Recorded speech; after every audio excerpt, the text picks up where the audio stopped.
Over the last 10 days, I have been really enjoying Victoria 3. Paradox shield detected. Look, the game is nowhere near perfect. As a matter of fact, there's a lot of issues that I think that Paradox really needs to solve in order for this game to reach its true potential. But even after 100 hours of playing, I still keep coming back to play more. And don't worry, I still will be making EU4 content. As a matter of fact, I have the footage for these 5 campaigns.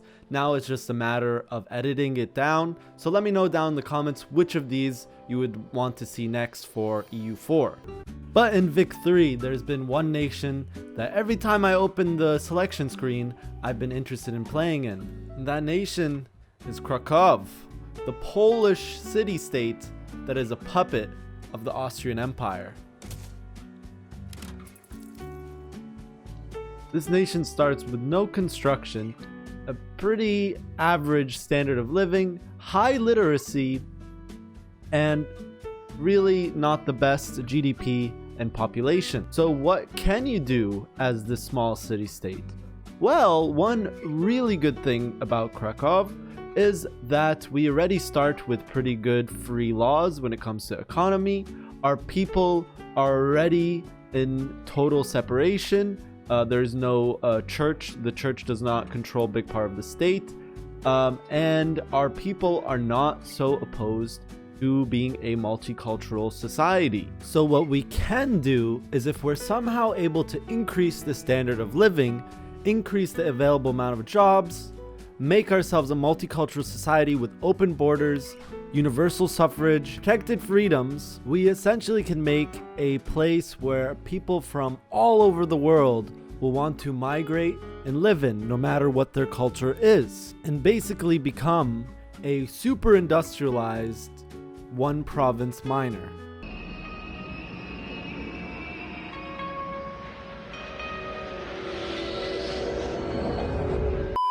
As Krakow, of course, we have 2 nations we can form. We can form the nation of Poland, which requires 7 of the required states of these states. And then there is the Polish Lithuanian Commonwealth, which needs all 10 of these states in order to form. The strat was simple, but it would take some time, especially with the construction we had.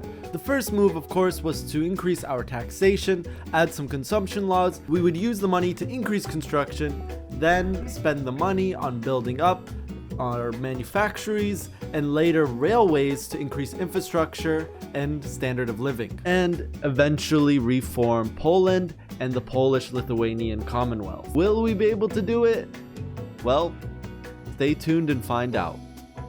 This strategy was influenced by Spiffing Brit's strategy as him playing John Mayen, but something I learned on my first run was that the Austrian market was a much more volatile market than the Russian market. And my specialized economy ended up coming crashing really hard at some point in the game.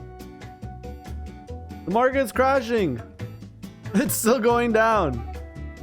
Alright, let's try to get independence then. Why is Russia gonna join on his side? And Italy! Wait, whoa. What is this? No one wants to help. No one wants to help. Restarting everything. Here we go. And we're gonna go decrease, road maintenance, social mobility, encourage manufacturing, greener things. What we do is we rush to railways to get more infrastructure, because infrastructure will give us quality of life. So we get rid of all of the peasants, increase infrastructure, that will increase quality of life, and we're good to go. And laws, we get these guys in, the liberal party. We got less peasants now, increase the standard of living. Let's just check our migration again. 16.4, that's higher than the world average. It wasn't long before we started getting really greedy with our construction. We might have been hurting economically, but we were building a lot. And because we were part of the Austrian market, we relied on Austria to basically provide us with all the raw material we needed, which sometimes was a problem. And then once we get railways, we just spam railways. And yes, guys, normally it would be better to get raw goods. but we need to specialize really fast so we can get highly profitable things. Yes, iron and coal would be profitable in the beginning, but usually the AI compensates for it. That's one thing the AI will compensate. Like you can already see iron and coal are dropping. The AI compensates for it by themselves. One thing that they struggle to compensate with, I've found, is clothes and furniture, but that's just because of pop growth. An important aspect of this run is to constantly be passing laws towards our end goal. We need to be doing this while also making sure that we don't piss off our industrialists, our intelligentsia, or our trade unions, which is a challenge. However, since we are a smaller country, it's a lot easier to manage than, let's say, a bigger empire like Austria or the Ottomans. Best right now, we don't have that much migration attraction. Our standard of living isn't that high, and we don't have multiculturalism yet. We do have the open borders though, but that's probably giving us, making our pops decrease. And then we can do this. I think they already really like us. We'll make sure that they like us. We'll do that. Government wages. I think if we do that, maybe they still are giving us the migration boost because they're loyal. There you go. Yeah, actually one level is needed. We need engines. Is no one in the market building engines? No one in the market is building engines. Okay. Of course.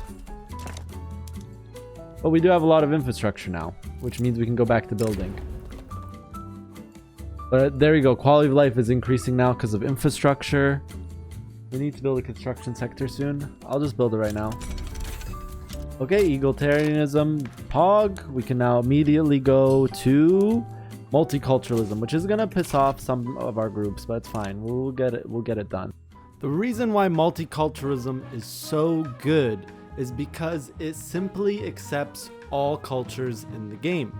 Imagine in Europa Universalis, there was just a government reform that made every single culture accepted. And no, you don't have to conquer them like Mughal Diwan. No, they just start accepted.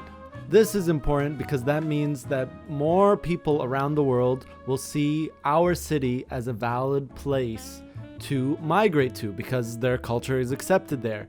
And since the infrastructure boost and the railway boost gave us a huge boost in quality of living, we are now going to get a lot of migration after we accept multiculturalism. Personally, I don't think multiculturalism should work like this. It probably should maybe make non-discriminated cultures as well as increase assimilation and migration, but making everything accepted is a bit ridiculous, and I really hope that Paradox change that in the future. This law also makes the game run slower. This was something that I actually discovered very recently, but because it increases the calculations that have to be done for population migration with every single culture group there is on the world, the bigger that you are and the more people that have this law accepted, the slower your game will run. Just wait and see how much our pop grows and how fast once this law is passed. Multiculturalism is passed. Here we go. It will go up. Don't worry, don't worry, don't worry, don't worry. This is the part. Look, it goes up. It goes up. Come on, come on, come on. Just fill up the stuff. Just fill up things. Fill them up. We need a higher standard of living. We need to be the highest in the world.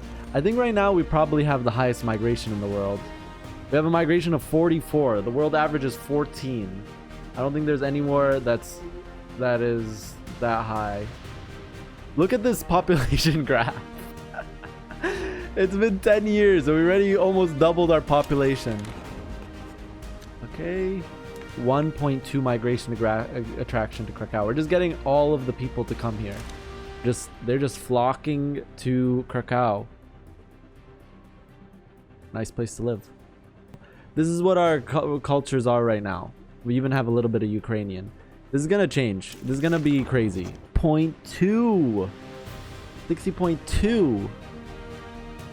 Oh, we have the #1 living standard, but 60.2. The key to reforming Poland is economic booming. It's the Krakow Stock Exchange. It's gonna be amazing. This part is very important. We're now gonna just make everything publicly traded. Everything. Everything's gonna be publicly traded. Population, watch the capitalists. We're at 20. We were at 21. Oh, there we go. Big boost in capitalists.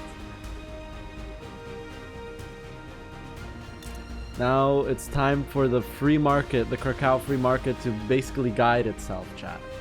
It will guide itself, trust. Anyways, though, having more capitalists means more investors. Right now, though, the capitalists are investing because I'm taxing them high. That's one reason. Let's chat. The capitalists will save us, and it's very important that we just keep these two loyal. Okay, they're still loyal. Okay, good. What's my migration attraction now? Migration's 55.2. 55.2. Krakow. This is more pops in Krakow than in the current day. At this point, our GDP kept rising, and we were actually very close to being in the top 20 of national GDPs worldwide. But then war with Germany broke out between Germany and Austria. Oh no! Anyway. We just zoom in and chill. We broke 1 million pops. 1 million pops in one province, starting with 200k. We're about to hit 30 years in. So, making so much money now. The free market. We trusted in it. We trusted the free market, and now look at us, chat. Slowly, we will build up our army, chat. Slowly, slowly, slowly. Slowly. It's 30 years in. It's 30 years in, chat.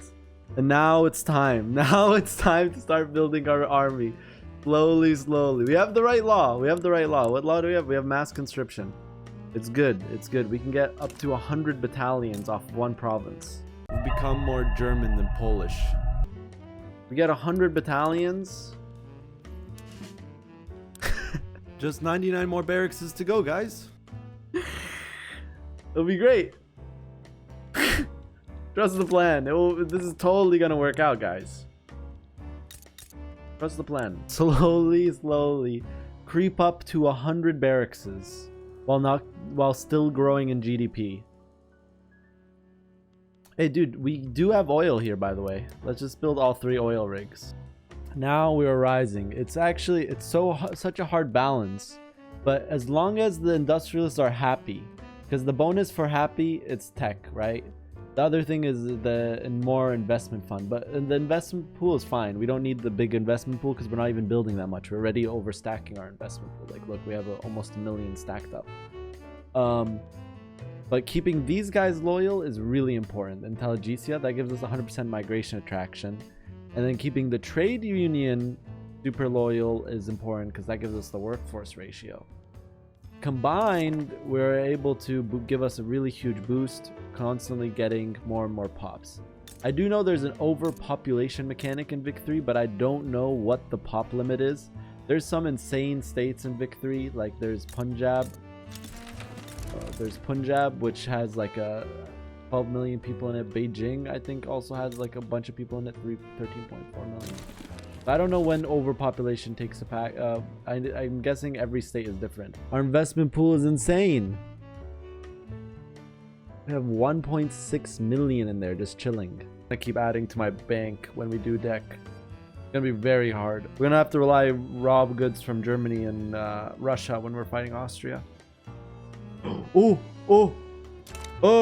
Germany wants to help us. Germany wants to help us. Germany wants to help us. We just need to reduce relations. My engines? No one's working my engines. No one's working my arms industries either. The main thing that I'm making is furniture, glass, tools, textiles. Those are the things that are full. You can see right here, the things that are fully employed. We're having an issue with rubber now. I'm almost time for the Polish uprising. Oh my god. Oh my god, this is the moment of truth. Please.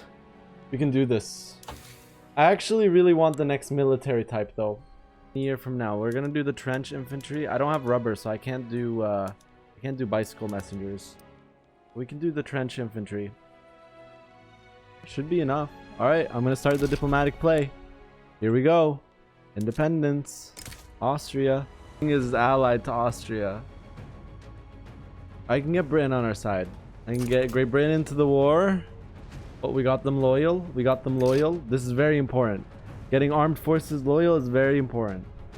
These stats are insane. These stats are insane. I'm gonna have the best troops, I feel like. I feel like I'm gonna have the best troops. And we can't stop building. My ally is advancing. Nice.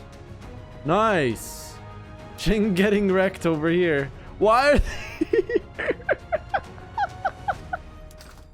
I'm still part of the Austrian market while I'm fighting Austria? That's how it works?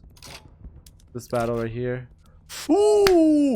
Ooh! Look at the stats! Be the ones in the battle, man. Hey guys, it's just devastation. It's devastation. This is actually... Oh my god. This is really bad. So close to winning, but I'm about to default. Oh! Oh! Saved! Saved! Saved! Thank you, Rats! Rats just paid off our debt! 99.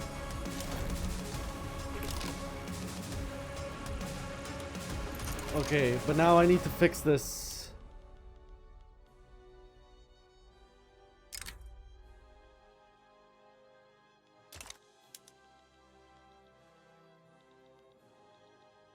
How do I fix this?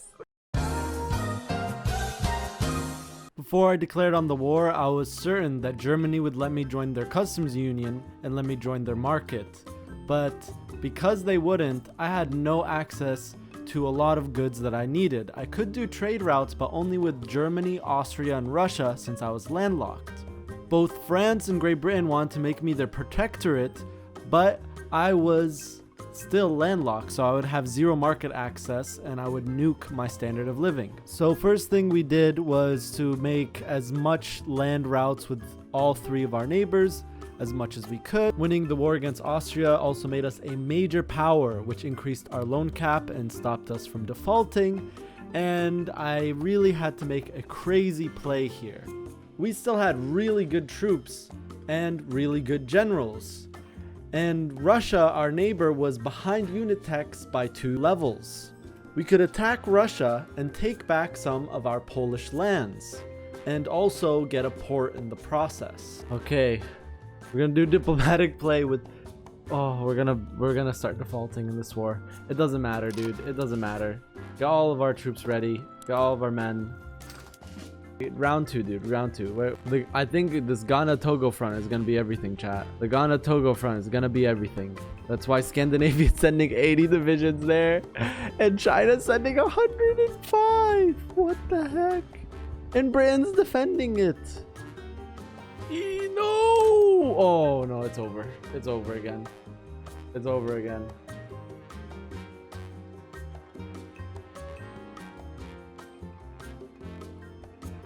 Wait, what? We won that battle? Wait, what?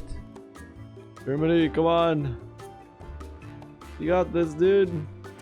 I wonder where Britain is. Is Britain just going around, like, capitulating people? Because how did the China, Scandinavia, Persia all get capitulated? What happened? I don't know what's going on. I'll be honest. I have no idea what's going on. Suddenly, I'm really rich. Suddenly, I'm really rich. Oh! Oh! Chat!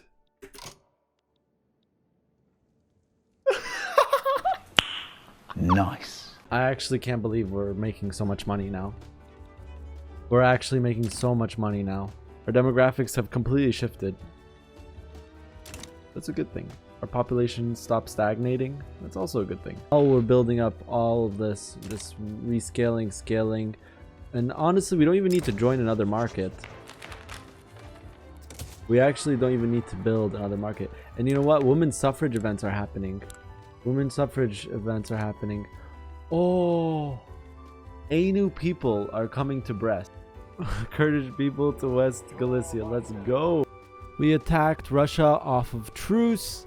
And once again, our economy just completely tanked. It's probably because I just have to use all my conscripts to fight against Russia. And this time we were fighting completely alone without any help from GB or from Germany. And somehow still getting 4 different culture groups migrating to our nation, including the Uzbekis and the Azbakhan culture. We're still winning even though we're defaulting right now. Kind of crazy. These death warring. Why is death warring a thing in this game? I'm death warring. Ah. The second war against Russia was won, and now we were starting to look more like a PLC or Poland. We once again had to fix our economy, and once it was fixed, we could try to attack the North German Federation for the rest of the provinces that we need. Overfighting Russia, Germany became a military dictatorship. This isn't too bad, right? I actually can't believe we even got this far. Oh, all we need is 2 states from Germany. 2 states. We can form both Poland and PLC. I mean, we've paid off a bunch of debt already in this campaign. It's just every time we go into war, our troops are so expensive. We've become the center of so many cultures. Polish, Akan, Aspaskan. Now, like, we have proper land. It's actually so nice watching our GDP rise and our nation rise. We're actually about to become a great power. Very cool. We're a great power. Great power, Krakow. Let's go. Almost same GDP as Russia. Bigger GDP than USA. Let's go. It's time. Diplomatic play. Conquer states. West Prussia. Nice. First battle.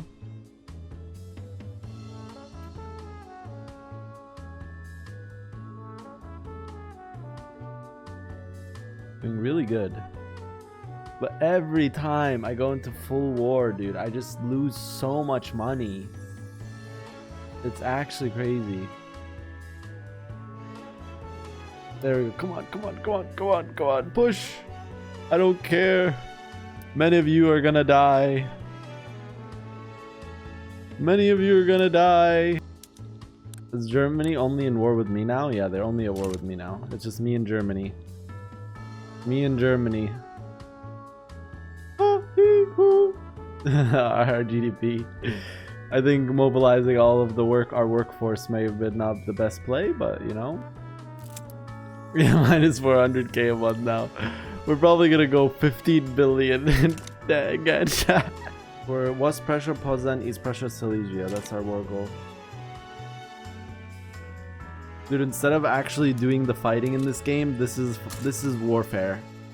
This is warfare in this game. My supply chain. Oh, I won the war? Oh, I won the war?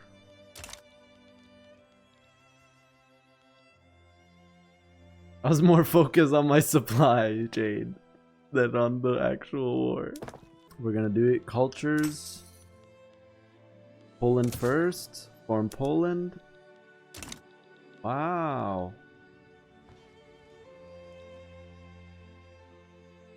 Okay, next we're gonna form PLC. Form PLC. Wow.